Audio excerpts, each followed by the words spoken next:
வணக்கம் ஜோதிடம் tax channel நேர்களே, நான் உங்கள் அன்பான சயின்டிபிக் வேதிக் அஸ்ட்ராலஜர் அஸ்ட்ரோரஞ்சி பேசுகிறேன். நல்லது நினைப்போம், நல்லதே நடக்கும். இந்த வீடியோவில் நம்ம என்ன பார்க்க போறோம்னா, விருச்சிக ராசிக்காரருக்கு 2026 ஜூன் மாதம் நடக்கக்கூடிய குரு பெயர்ச்சி எத்தகைய ஒரு பலாபலன்கள் நிறைந்த ஒரு பெயர்ச்சியாக இருக்க போகுதுன்னு பார்க்க போறோம். கடந்த ஒரு வருடமாக குரு அஸ்தமத்துல போய் 8ஆம் இடத்துல போய் குருவினால எந்த ஒரு பிரயோஜனமும் அடையாத விருச்சிக ராசிக்காரர்களுக்கு இப்போ 9ஆம் இடத்துக்கு போய் ராசியை பார்ப்பது அற்புதம். ஸோ பல விஷயங்கள் நிலுவையிலேயே இருந்து பல விஷயங்கள் எதுவுமே நடக்காமல் கைக்கு வந்தது வாய்க்கு வரவில்லைங்கிற மாதிரி அமைப்பு போய்கொண்டிருந்த விருச்சிக ராசிக்காரர்களுக்கு 2026 ஜூன் மாதம்லேருந்து அடுத்த 13 மாதங்கள் வரக்கூடிய அந்த குருவின் சஞ்சாரம் கடகத்துல உச்சம் பெற்று 9ஆம் இடத்துக்கு வர்றார். ஸோ 9ஆம் இடத்துல குரு வருவதே பெரிய விஷயம். அருமையான ஒரு அமைப்பாக ராசியை பார்த்து நல்ல விஷயங்களை கொடுக்கிறார். சயின்டிபிக் வேதிக் அஸ்ட்ராலஜி முறையில் துல்லியமான முறையில் பார்க்க போகிறோம். எதுவுமே மூட நம்பிக்கையில் போகாமல் பரிகாரங்கள் அது மாதிரி பார்க்காமல் மிகைப்படுத்தாமல் பார்க்க போகிறோம். இதில் பாருங்க, விருச்சிக ராசிக்காரர்களுக்கு குரு 9ஆம் இடத்துல ராசியை பார்ப்பது மன மகிழ்ச்சியை கொடுக்குது. இதுவரை துயரமாக இதுவரை எதுவுமே நடக்கல அப்படின்னு நினைத்து கொண்டு இருக்கக்கூடிய விருச்சிக ராசிக்காரர்களுக்கு இப்போ டக்கு டக்குன்னு சிலதெல்லாம் நடந்து மன மாற்றங்களை கொடுக்குது. இப்போ ஏதோ ஒரு விஷயம் எதிர்பார்த்துட்டு இருக்கோம், நடந்தாதான் நமக்கு சந்தோஷமே ஒழிய நடக்கலைன்னா அதே பாடுதான். ஆனா அது நடக்கிறப்பதான் நம்ம அந்த பிரச்சனையை விட்டு அடுத்ததுக்கு நம்ம வருவோம். ஸோ அது மாதிரி சில விஷயங்கள் மூமெண்ட் கிடைக்கக்கூடிய ஒரு அமைப்பு விருச்சிக ராசிக்காரர்களுக்கு இந்த 2026 ஜூன் மாதம் கண்டிப்பாக உண்டு. நல்ல பலாபலன்கள் நிறைந்த ஒரு அமைப்புகள் கட்டாயம் உண்டு. ஸோ இதனால நீங்க பாருங்க, இதுவரை மாணவர்களாக இருந்தாலும் சரி, தொழிலதிபர்களாக இருந்தாலும் சரி, இளம் வயதினராக இருந்தாலும் சரி, சில பிரச்சனையினால் சில விஷயங்கள் கைக்கு வந்தது வாய்க்கு வரவில்லை, எதுவுமே கொஞ்சம் நம்மளால முழுசா வெற்றி அடைய முடியலை அப்படின்ட்டு இருக்கக்கூடிய விருச்சிக ராசிக்காரர்களுக்கு சனி 5ஆம் இடத்துல இருந்தாலும் குருவின் பார்வை அது கொஞ்சம் வளப்படுத்தி திரிட்பலம் கொடுத்து ராகு 4 இருந்து 10ஆம் இடத்துல கேது இருந்தாலும் தொழில் ரீதியாக வேலை ரீதியாக பிரச்சனைகள் கொடுத்தாலும் இதுல சில பெனிஃபிட்ஸ் கொடுக்குற மாதிரி சில மனம் அமைதி பெற்று மனம் மகிழ்ச்சி பெறக்கூடிய சில வாழ்க்கை மாற்றங்கள் கிடைக்கக்கூடிய அமைப்பு கட்டாயம் விருச்சிக ராசிக்காரர்களுக்கு இந்த ஜூன் மாதத்துக்கு அப்புறம் second half of 2026 first half of 2027 கண்டிப்பாக நம்ம எதிர்பார்க்கலாம். ஸோ வேலை இல்லாமல் இருக்கிறவங்களுக்கு வேலை கிடைக்கிறது, பிஸ்னஸ்ல ஒரு மாதிரி மந்த நிலையாக இருக்கிறவங்களுக்கு நல்லா கொஞ்சம் ப்ரோக்ரஸ் கிடைக்கிறது, கல்யாணம் ஆகாமல் இருக்கிறவங்களுக்கு கல்யாணம் நடக்கிறது, குழந்தைகள் பேர் எதிர்பார்க்குறவங்களுக்கு குழந்தை பேர் கிடைக்கிறது, அப்பா பையன் விஷயத்துல இன்னுமே சுபிக்ஷம், இன்னுமே உறவுகள் புதுப்பிக்கிறது, நல்லா பேச்சப் ஆகிறது, குடும்பத்துல மனமகிழ்ச்சி வருவது, குழந்தைகள்னால் நற்செய்தி அடைவது, யோகமாக ஃபீல் பண்ணுறது, யூ ஃபீல் லக்கி அப்படிங்கிற மாதிரி சில விஷயங்கள் டக்குன்னு சிலதெல்லாம் எனக்கு எதிர்பார்க்காம நடந்துருச்சுங்கிற மாதிரி ஒரு அமைப்பை கொடுக்கக்கூடிய 12 வருஷத்துக்கு ஒரு தடவை விருச்சிக ராசிக்கு 9ஆம் இடங்கிற பாகிஸ்தானத்துக்கு உச்ச குருவாக வருகிறார். அது இப்போ நடக்குது. ஸோ இது மாதிரி கடந்த 3-4 வருஷமாக நடக்கக்கூடிய பிரச்சனைகள்லாம் ஒரே இதுவாக நம்ம தீர்த்துக்கக்கூடிய அமைப்பு இருக்குது.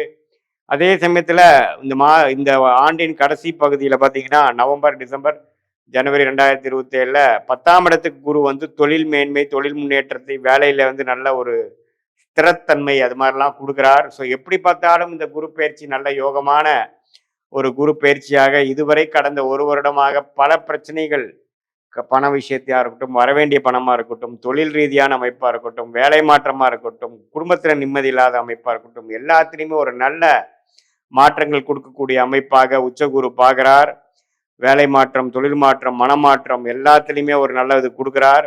இது பொதுவான பலனை தவிர உங்களுடைய ஜென்ம ஜாதகத்தில் நீங்கள் என்ன பிறந்த தேதி, பிறந்த நேரம், பிறந்த ஊரில் பிறந்தீங்க வைத்து திருக்கணித பஞ்சாங்கம் பிரகாரம் நம்மளுடைய ஜாதகத்தை போட்டு நீங்கள் என்ன லக்னத்தில் பிறந்தீங்க, நீங்கள் விருச்சிக ராசியில் கேட்ட நட்சத்திரமா, அனுஷமா, விஷாக நட்சத்திரமாங்கிறதெல்லாம் பார்த்து இப்போ நடக்கக்கூடிய தசாபுக்திகள் உங்கள் லக்னத்துக்கு எவ்வளோ ஒரு நல்ல தசாபுக்திகளாக போய் கொண்டு இருக்கிறது, ராஜயோக தசைகளாக போகிறதா, சுமாரான தசைகள் போகுதா, எப்போ அடுத்த நல்ல புக்திகள் வருகிறது அப்படிங்கிறதெல்லாம் பார்த்து அடுத்த வரக்கூடிய ஷார்ட் டேர்ம் எப்படி, அடுத்த வரக்கூடிய லாங் டேர்ம் எப்படிங்கிற விஷயங்களமாக துல்லியமாக நம்ம எடுத்து அதுக்கு தகுந்த மாதிரி வாழ்க்கையை நம்ம அமைத்துக் கொள்வேயானால் வாழ்க்கையில் எளிதில் வெற்றி பெற முடியும் என்று நான் சொல்ல விரும்புகிறேன்.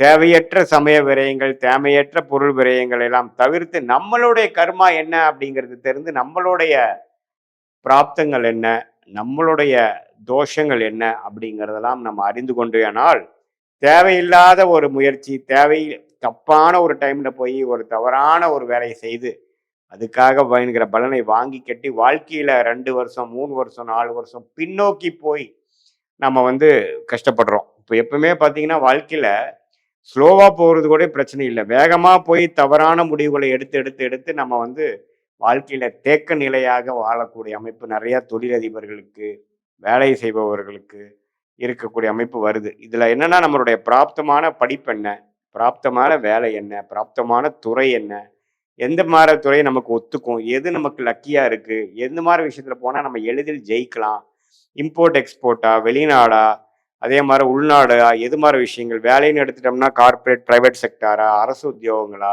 வெளிநாடு வேலையா, எது மாதிரி இது நமக்கு ஜாதகத்துல இருக்குதுங்கிறதெல்லாம் சயின்டிபிக் வேதிக் அஸ்ட்ராலஜி முறையில துல்லியமான முறையில நம்ம பார்த்து எதையும் மிகைப்படுத்தாமல் பரிகாரங்கள் அது மாதிரி மூட நம்பிக்கையில போகாமல் ஒரு கிரகம் ஒரு நட்சத்திரத்துல ஒரு டிகிரியில இருக்கும் பொழுது எது மாதிரி தாக்கத்தை கொடுக்குறாருங்கிற இந்திய வேத ஜோதிட அடிப்படையிலான அறிவியல் சார்ந்த சாஸ்திரத்தை பார்த்து நம்மளுடைய கர்மாவை நாமளே அறிந்து நம்மளுடைய டைம்லைன்ஸை நாமளே அறிந்து எப்படி ஒரு கூகுள் மேப் வந்து ஒருத்தங்க டிராவல் பண்றவங்களுக்கு ஒரு நல்ல ஒரு கைடன்ஸ் கொடுக்குதோ அதே மாதிரி நம்மளுடைய வாழ்க்கை பயணத்துக்கு தேவையான கைடன்ஸ் தேவையான இப்பெல்லாம் நீங்க தான் போய் அந்த வாழ்க்கையில வந்து நீங்க செஞ்சு அதுல சாதிக்கணுமே ஒழிய ஜோதிடம் என்ன கொடுக்கும்னா நமக்கு என்ன நேரத்துல செய்யலாம், எது மாதிரி விஷயத்துல நம்ம செய்யலாம், எது நமக்கு பிராப்தமாக இருக்கு, எது நமக்கு தோஷமாக இருக்கு, அது நீங்க பாஸ்ட் லைஃப்ல நீங்க கம்பேர் பண்ணீங்கன்னாவே உங்களுக்கு மேட்ச் ஆகும்.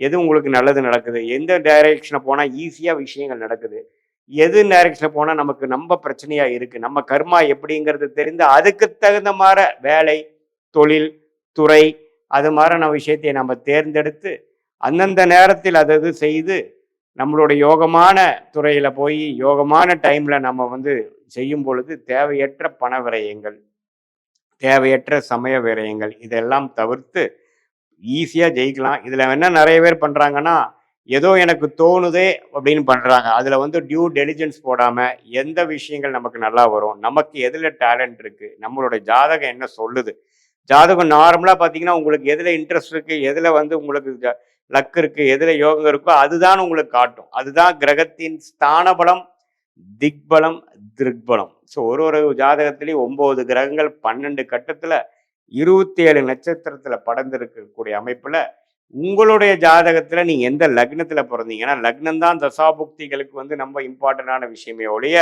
ராசிக்கு இப்போ குரு பயிற்சி எப்படி இருக்குதுங்கிறது நம்ம பார்த்தோம். அது நம்ம லக்னத்துல வந்து தசாபுக்திகளும் விருச்சிக ராசிக்கு சேர்த்து வைத்து பார்க்கும் பொழுது அடுத்த வரக்கூடிய 3 மாதம், அடுத்த வரக்கூடிய 6 மாதம், அடுத்து வரக்கூடிய 1 வருட காலங்கள் எப்படி இருக்கு, எது மாதிரி விஷயங்கள் காத்து கிடக்குது, எது மாதிரி டைரக்ஷன்ல நாம போனா ஈஸியா நமக்கு வேணுங்கிற கோல்ஸ், நமக்கு வேணுங்கிற குறிக்கோளை அடையலாம், எந்த நேரத்தில் நாம அந்த முடிவை எடுக்கலாம், எந்த நேரத்தை வரைக்கும் நம்ம பொறுமையாக இருக்கலாங்கிறதெல்லாம் தீர சயின்டிபிக் வேதிக் அஸ்ட்ராலஜி முறையில் தெரிந்து கொண்டு அதுக்கு தகுந்த மாதிரி வாழ்க்கை அமைத்துக் கொண்டால் வாழ்க்கையில் எளிதில் வெற்றி பெற முடியும் என்று சொல்ல விரும்புகிறேன். மீண்டும் மற்றொரு காணொளியில் சந்திப்போம்.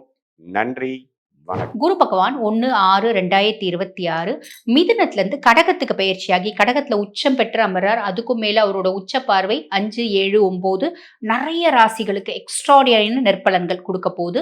அந்த மாதிரி உங்க ராசிக்கு என்ன மாதிரி நற்பலன்கள் கொடுக்க போகுது நேரத்தை வீண் பண்ணாம சட்டன் பார்த்துடலாம் வாங்க. விருச்சிக ராசி அன்பர்கள், உங்களுக்கு இந்த குரு பயிற்சி எப்படி இருக்கும்? நாங்க ரொம்ப நாளா நல்லா இல்லைங்க, எப்ப பாரு கஷ்டப்பட்டுட்டே தான் இருக்கோம். அதுக்கும் மேல நீங்களாம் ஜோதிடர்கள் சும்மா இருக்கீங்களா? நோய்வாய்ப்படாத விருச்சிகமே கிடையாது, ஏமாற்றத்தை சந்திக்காத விருச்சிகமே கிடையாது, துரோகத்தை சந்திக்காத விருச்சிகமே கிடையாது அப்படின்னு பெருசா பில்டப்லாம் பண்றீங்க. ஏன்னா காலபுருஷனுக்கு 8ஆம் பாவம் சொல்றீங்க, சபிக்கப்பட்ட ராசின்னு சொல்றீங்க. அப்பெல்லாம் நான் சொன்னதே இல்லம்மா, அப்பெல்லாம் நான் சொன்னதே இல்லை. அதுக்கும் மேல நான் சொல்றது என்னன்னா அதெல்லாம் இருந்தா கூட அது அத்தனையும் உங்களுக்கு நல்லது அப்படின்னு தான் சொல்லுவேன். ஏதோ ஒரு ஏமாற்றம் நடுமண்டையில நடிச்ச மாதிரி உங்களுக்கு வந்து பாத்தீங்கன்னா ஒரு உந்துதலை ஏற்படுத்தும். அந்த ஏமாற்றத்துல இருந்து நீங்க பெரிய லெவல்ல சாதிக்க ஆரம்பிப்பீங்கம்மா. ஆக சாதிக்கிறதுக்கு அது ஒரு தூண்டுகோலா இருக்கும். ஆக என்னை பொறுத்த வரைக்கும் விருச்சிகத்தை எப்பயுமே நான் நெகட்டிவா சொன்னது கிடையாது. என்னுடைய பார்வையில் விருச்சிகம் சாதிக்க பிறந்த ராசி. அதை தான் நான் ஃப்ரீக்வெண்டா சொல்லுவேன். சரி, அப்படிப்பட்ட விருச்சிக ராசி அன்பர்கள் ரொம்ப நாளா நல்லா இல்லை அப்படின்லாம் வருத்தப்படாதீங்க. சனியே பஞ்சம சனியா இருந்து உங்களோட பஞ்சங்களை எல்லாம் போக்கக்கூடிய பொசிஷன்ல சனி பகவான் இருக்காரு. அதுக்கும் மேல குரு பகவான் வந்து பாருங்க, கடந்த வருஷம் அஷ்டமத்து குருவா இருந்து உங்களை அசிங்கப்படுத்தினாரு, அவமானப்படுத்தினாரு, செய்யாத தப்புக்கு நீங்க தான் காரணக்கர்த்தா அப்படின்னு உங்களை வில்லியா நிறைய பேர் வந்து பாத்தீங்கன்னா பார்த்தாங்க. அந்த மாதிரி ஒரு விஷயத்தை ஏற்படுத்தினாரு. சேர்க்கை சரியில்லாம போயிட்டு குடும்பத்துல ஒரு அவப்பேர் அப்படின்றத சந்திச்சீங்க. வேலை செய்யற இடத்துல வந்து பார்த்தீங்கன்னா, அசிங்கப்பட்டீங்க. இப்படி நெறைய விஷயம். அதுக்கு மேல ஆரோக்கிய குறைபாடுகள். உங்களோட ஹிடன் சீக்ரெசிஸ், ஹிடன் ரிலேஷன்ஷிப்லாம் வெளியே தெரிஞ்சுச்சு. இந்த மாரி நெறைய கஷ்டப்பட்டீங்க. Don't worry. இப்ப அதே குரு பகவான் உங்கள வச்சு செஞ்சவர் இப்ப பாக்கிய குருவா வந்திருக்கார். பாக்கிய குரு என்ன பண்ண போறாரு? பேர்லயே இருக்கு இல்லீங்களா? ஏதோ ஒரு விதத்துல குட் லக், ஃபார்ச்சூன், அதிர்ஷ்டம், மேன்மை, முன்னேற்றம், பேரு, புகழ், சொல்வாக்கு, செல்வாக்கு எல்லாத்தையும் குடுக்க போறாரும்மா. Don't worry. அதுக்கும் மேல ஹையர் எஜுகேஷன் பிளான் பண்ணிட்டு இருக்க விருச்சிகமா, இந்த காலகட்டம் ஹையர் எஜுகேஷன் பக்காவா சக்சஸ்ஃபுல்லா நீங்க வந்து பாத்தீங்கன்னா, சீட் வாங்கிடுவீங்க. படிச்சு முடிப்பீங்க அப்படின்லாம். அப்பானோட மதிப்பு, மரியாதை உயரும். உங்களுக்கும் அப்பாக்கும் இருந்த கேப் இடைவெளி வந்து பாத்தீங்கன்னா குறையும். அந்யோன்யம் அப்படின்றது அதிகரிக்கும்.